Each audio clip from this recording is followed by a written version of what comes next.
Kisah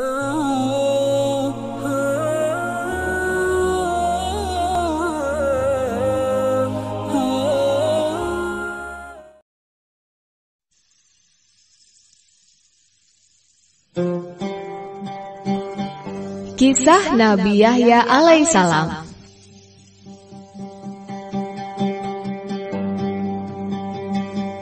Nabi Yahya alaihissalam adalah putra dari Nabi Zakaria alaihissalam.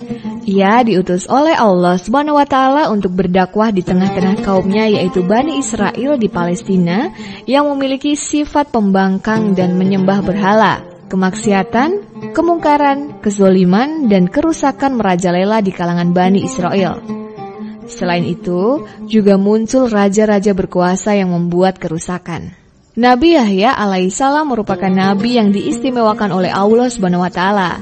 Kehadirannya merupakan mukjizat melalui doa suci Nabi Zakaria alaihissalam yang saat itu telah lanjut usia dan ibunya yang bernama Isya dalam keadaan tidak bisa melahirkan anak.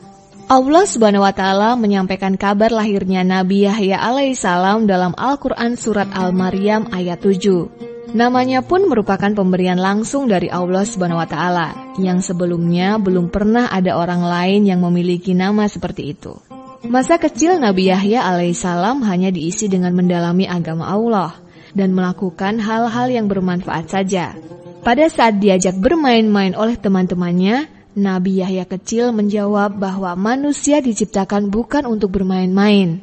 Berbeda dengan teman-teman sebayanya yang lebih suka menyiksa binatang saat bermain, ia lebih memilih memberi makan binatang-binatang yang dijumpainya.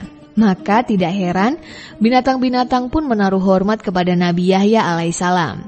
Ia tumbuh menjadi seorang anak yang soleh, gemar berbagi kasih sayang, cerdas dan berbakti kepada orang tua. Suatu ketika Nabi Yahya alaihissalam sedang menyendiri di sebuah gurun untuk berdoa. Saking cintanya kepada Allah hingga air matanya menetes tak terbendung. Tangisan Nabi Yahya ini membuat binatang-binatang yang biasanya saling mengaum atau melonglong tiba-tiba terdiam.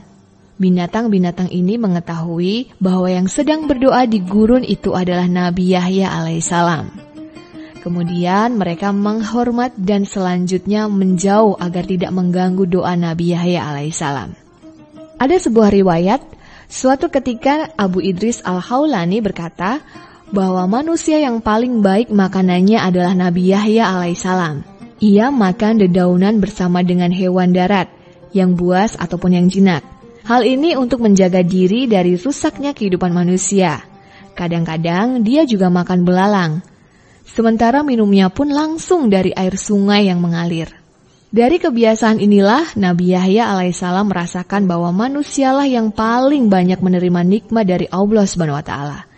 Sesungguhnya kekayaan sejati adalah kekayaan hati yang ikhlas menerima apapun pemberian Allah Subhanahu wa Ta'ala. Setelah dewasa, Nabi Yahya diperintahkan oleh Allah untuk mendalami kitab Taurat dan menyampaikan 5 pesan untuk kaum Bani Israel, yaitu perintah agar beribadah hanya kepada Allah, sholat, bersedekah, berpuasa, dan memperbanyak berzikir. Seperti ayahnya yaitu Nabi Zakaria alaihissalam, Nabi Yahya alaihissalam mengajak kaum Bani Israel untuk beribadah hanya kepada Allah, serta menjauhi segala larangan-larangannya. Ia banyak memberikan ceramah kepada pendeta-pendeta Yahudi. Kegigihan Nabi Yahya dalam berdakwah membuahkan hasil yang menggembirakan. Semakin banyak masyarakat kaum Bani Israel yang mengikuti ajaran Nabi Yahya alaihissalam, dan ini membuat Nabi Yahya dikenal dan disegani oleh seluruh kalangan.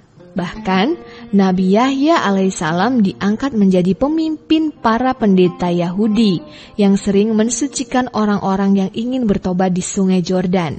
Nabi Yahya alaihissalam juga diperintahkan untuk menyadarkan seorang raja yang menguasai sebuah kerajaan buatan Romawi di kota Yerusalem, supaya tidak menikahi keponakannya sendiri. Hal ini tentu saja dilarang oleh Allah Subhanahu wa Ta'ala di dalam kitab Taurat, karena keponakan masih merupakan kerabat dekat atau mahramnya sendiri. Raja tersebut bernama Herodus.